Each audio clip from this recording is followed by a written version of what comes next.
Assalamualaikum warahmatullahi wabarakatuh. Selamat pagi semuanya mahasiswa program Permata Merdeka di seluruh Indonesia. Hari ini kita kuliah lanjut di pertemuan kedua ya. Jadi sengaja saya membuat rekaman ini agar nanti bisa disampaikan perkuliahan asinkronis ya. Jadi tidak harus live Zoom. Oke, pada kesempatan hari ini materi kita adalah bagaimana cara kita memilah dan menyiapkan media pembelajaran untuk peserta didik. Oke, semoga kalian dalam keadaan sehat semuanya dan semangat untuk kuliah hari ini. Saya akan share screen, mohon mahasiswa semua nanti memperhatikan dengan seksama, dengan baik apa yang saya sampaikan, dan nanti pada akhir perkuliahan saya akan berikan sebuah proyek kepada kalian semua untuk mengembangkan salah satu dari sekian banyak platform media pembelajaran. Oke, saya share screen ya. Jadi materi saya hari ini adalah bagaimana kita menyiapkan dan mengetahui karakter peserta didik sebelum kita mengambil keputusan platform mana yang akan kita kembangkan untuk media pembelajaran. Nah, yang pertama adalah ketika kita mengembangkan prinsip media pembelajaran, yang pertama pertimbangkan karakteristik peserta didik. Artinya adalah bahwa ketika kita akan mengembangkan media pembelajaran, kita tahu dulu siapa yang akan menggunakan media kita, usia berapa yang akan menggunakan media kita, kelas berapa yang akan menggunakan media kita. Sehingga dalam kita mendesainnya nanti, baik dari menu, konten, maupun gambar-gambar yang ditampilkan dalam media kita, itu sesuai dengan peserta didik, karakter peserta didik. Dalam istilah kerennya adalah compatible for user. Ya, jadi sesuai dengan kondisi dan karakter dari pengguna.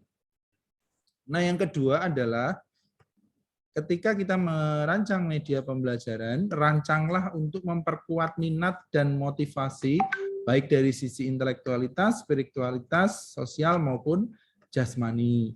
Kenapa harus ada sisi intelektualitas? Karena materi yang kita sampaikan harus mampu mengangkat dan meningkatkan intelektual peserta didik. Kemudian spiritual, maksudnya di sini adalah ketika kita menyampaikan media pembelajaran, ketika kita menyusun media pembelajaran, berikanlah sentuhan-sentuhan spiritual. Artinya adalah dari karakteristik siswa kita tumbuh dan kembangkan melalui media ini. Misalkan, jadi ketika kita membuat media PowerPoint, begitu ya, apersepsi dulu dilakukan, sehingga karakter dari peserta didik kita tetap terdampingi meskipun dengan hanya daring. Nah, lalu sosial. Sosial ini adalah bagaimana kita menerapkan sikap sosial, interaksi sosial terhadap antar manusia yang kita terapkan kepada peserta didik sehingga anak-anak kita, siswa-siswi kita mampu menjadi pribadi yang memiliki tingkat interaksi sosial yang tinggi. Nah, terakhir adalah jasmani gitu ya. Kenapa ada jasmani? Ya, karena di dalam jasmani yang sehat akan hadir rohani yang kuat. Itu artinya adalah bahwa nanti adik-adik semuanya, mahasiswa semuanya dalam mengembangkan media pembelajaran juga diselipkan bagaimana pesan-pesan kita untuk sehat secara jasmani.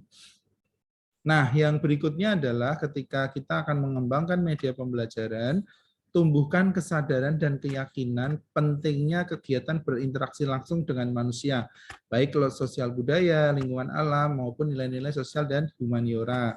Ini artinya penjelasan saya adalah bahwa meskipun semua yang kita lakukan saat ini tidak berinteraksi langsung kepada antar manusia, namun hanya menggunakan tatap maya, kita tidak boleh meninggalkan interaksi kepada antar manusia.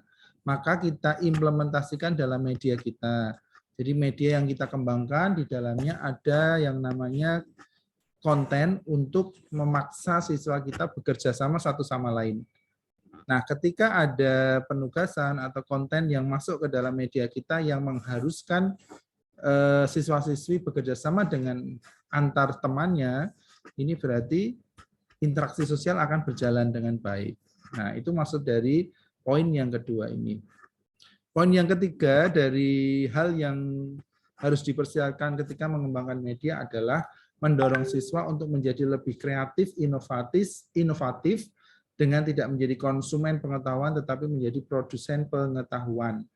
Pengertiannya apa, adik-adik semua? Pengertiannya adalah bahwa ketika media yang kita kembangkan, konten yang kita harapkan ada di dalam media, bagaimana menumbuhkan kreativitas siswa. Karena pembelajaran yang sekarang bukan lagi teacher center ya, tidak zamannya lagi guru menjadi prioritas utama, tidak zamannya lagi guru menjadi aktor utama dalam kelas. Aktor utamanya sekarang student, makanya ada istilah student center learning. Bagaimana pembelajaran yang kita lakukan di kelas itu berpusat pada siswa, bukan bersifat pada guru.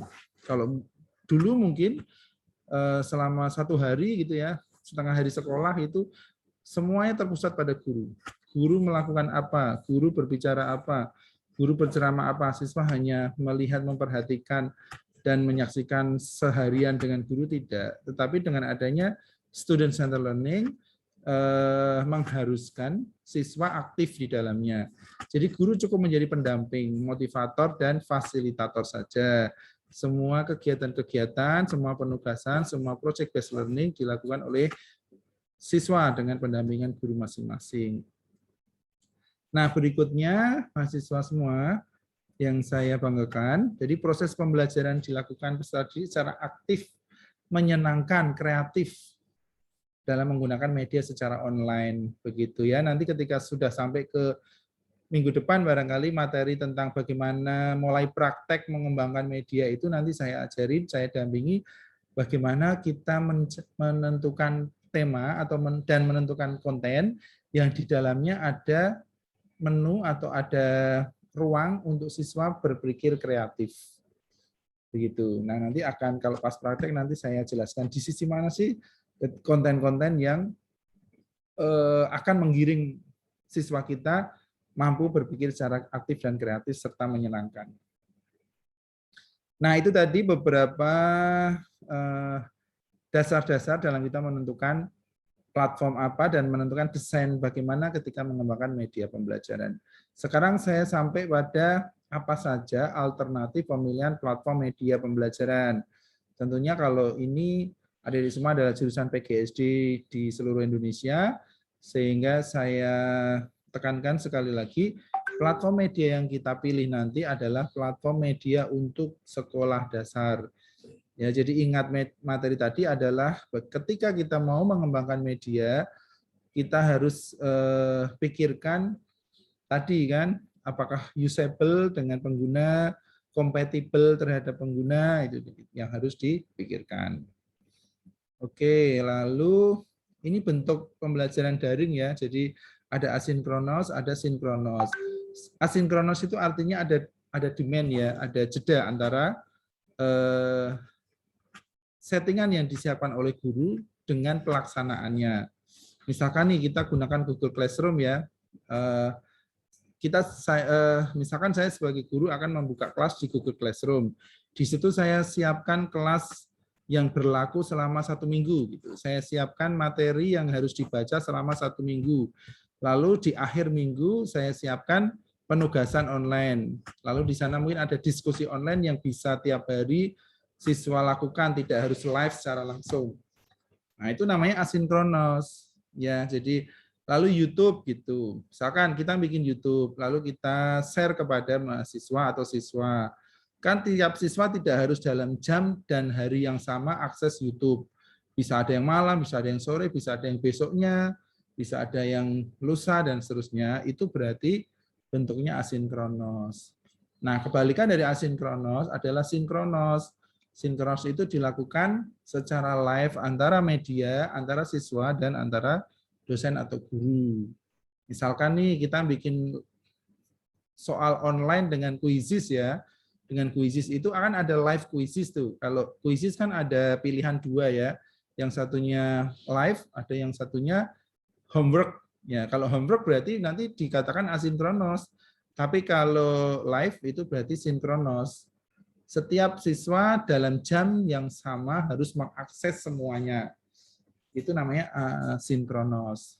Kemudian kalau kita pakai Zoom secara bersamaan, kalau Pak Farid ini sedang Zoom-nya saya siapkan hari sebelumnya, lalu mahasiswa besoknya harus tinggal mengakses, itu walaupun menggunakan aplikasi Zoom, tapi kategorinya bukan sinkronos, karena tidak live secara bersamaan. Itu kategorinya tetap asinkronos. Jadi tolong diingat-ingat ya perbedaan antara asinkronos dan sinkronos.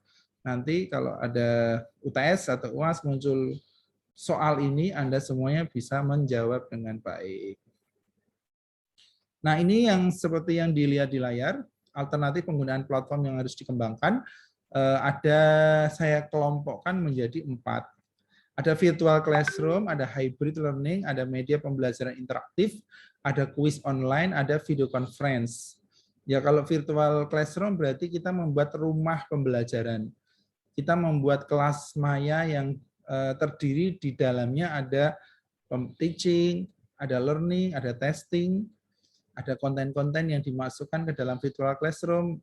Nah, contohnya Google Classroom, Microsoft Teams, Edmodo, Joomla, Moodle, Schoology, itu adalah semua bagian dari virtual classroom. Lalu yang kedua, kategori interactive media learning. Interactive media learning itu platformnya adalah seperti Macromedia Flash, lalu Microsoft Sway kalau yang milik Microsoft ya, ada Canva, itu PPT interaktif, itu juga kategorinya media pembelajaran interaktif. Kategori media interaktif itu syaratnya apa? Kalau di dalam media tersebut ada konten-konten yang di dalam konten tersebut mengharuskan siswa melakukan sesuatu. Misalkan siswa ngeklik lalu kayak ada game online itu ya, siswa ngeklik memasukkan data lalu menjawab pertanyaan secara online. Itu artinya ada interaksi antara siswa dan media. Nah, itu yang dikatakan interactive media learning. Gitu. Kalau YouTube hanya nonton saja, siswa hanya melihat saja, tidak melakukan sesuatu apapun, itu kategorinya bukan media interaktif. Kategorinya ya video pembelajaran, seperti itu. Nah, yang ketiga, online test ya, ada Quizzes, Google Form, Microsoft Form, Keynote, Inventor Application based on Android, itu adalah salah satu dari sekian banyak platform tes secara online. Lalu yang terakhir ada video conference, ya baik Zoom, Teams, Meet, Webex, dan WhatsApp Call. Begitu. Oke, jadi berikutnya ini adalah visualisasi dari platform kelas virtual, baik melalui Google Classroom, Edmodo, Teams, Joomla, Moodle, dan Schoology. Saya harapkan Anda semuanya, mahasiswa semuanya, untuk mempelajari penggunaan aplikasi-aplikasi ini melalui tutorial yang ada di YouTube. Ya. Jadi kalau kita ada 16 pertemuan ke depan, tidak mungkin saya menyelesaikan semua platform ini satu persatu di kelas. Tidak mungkin dengan 16 pertemuan. Yang paling memungkinkan adalah Anda otodidak. Ya. Jadi kalau Google Classroom, saya kira semuanya sudah bisa. Nah, ketika Pak, saya tertarik dengan Edmodo. Oke lah, buka aja di browser edmodo.com. Itu nanti akan ada petunjuk-petunjuknya di sana. Nah, selain itu, lihatlah tutorial di YouTube. Buka tutorial di YouTube dengan handphone misalkan, lalu laptop di sebelahnya menirukan apa yang ditutorialkan di YouTube. Gitu. Di YouTube-nya Pak saya ada YouTube Farid Ahmadi, itu juga banyak tutorial di sana. Ada tutorial Edmodo, tutorial Google Classroom ada gitu ya. Silakan akses, jangan lupa like, subscribe dan comment. Itu sekalian promosi ya di kuliah ini. Oke, yang kedua mengembangkan video pembelajaran, ada menggunakan aplikasi RAS, KineMaster, Filmicro, Inshoot, dan seterusnya seperti yang Anda lihat di layar. Media online bisa dengan Sway, dengan PPT interaktif, lalu di-convert ke YouTube, lalu Macromedia Flash, lalu e-book kita bisa kembangkan dengan 3D Base profesional atau dengan menggunakan Canva application. Nah, inilah yang Canva nanti 2 minggu ke depan saya akan mendampingi adik-adik semuanya mahasiswa untuk membuat berbagai macam media pembelajaran dengan menggunakan Canva application. Ini sangat menarik sekali. Di dalam Canva application ini ada sekian puluh fitur yang bisa dikembangkan ketika akan membuat seperti poster, lalu ijazah, sertifikat, undangan, kemudian media interaktif, presentasi, itu semuanya ada di Canva application. Jadi minggu depan saya coba akan kenalkan Canva application dan Anda semuanya nanti mahasiswa semuanya saya ajak untuk praktek bareng-bareng. Nah, itu yang menarik ya, tidak hanya sekedar mendengarkan teori saja. Nah, teorinya hari ini cukup. Nanti berikutnya kita akan praktek bersama. Namun sebelum praktek, tugas hari ini adalah kalian semua membuat identifikasi kebutuhan. Jadi kebutuhan apa saja yang harus ada ketika sebelum mengembangkan media pembelajaran. Jadi tugasnya adalah menganalisis kebutuhan. Jadi kita kolek kebutuhan apa saja yang diperlukan ketika akan mengembangkan media terutama untuk anak sekolah dasar. Gitu ya, silakan diketik di Word, nanti di PDF-kan lalu di-upload di Elena minimal 2 halaman. Nah, dari situlah nanti kita akan coba kembangkan dan kita diskusikan bersama apa yang menjadi ide-ide kalian semua yang bisa kita diskusikan. Nanti di pertemuan berikutnya kalau sudah selesai diskusi analisis kebutuhan, baru kita mulai merancang prototipe, merancang desain, merancang storyline ketika kita membuat media pembelajaran yang menarik untuk anak SD. Begitu hari ini cukup. Semangat dan sehat selalu untuk semua peserta dan mahasiswa Permata di seluruh Nusantara, baik di Makassar, Bandung, di semua kota ya. Jadi jangan bosan untuk kuliah di media pembelajaran bersama saya. Terima kasih, selamat pagi dan siang semuanya yang ada di Nusantara. Kurang lebihnya mohon maaf dari saya. Wabillahi taufiq wal hidayah. Wassalamualaikum warahmatullahi wabarakatuh.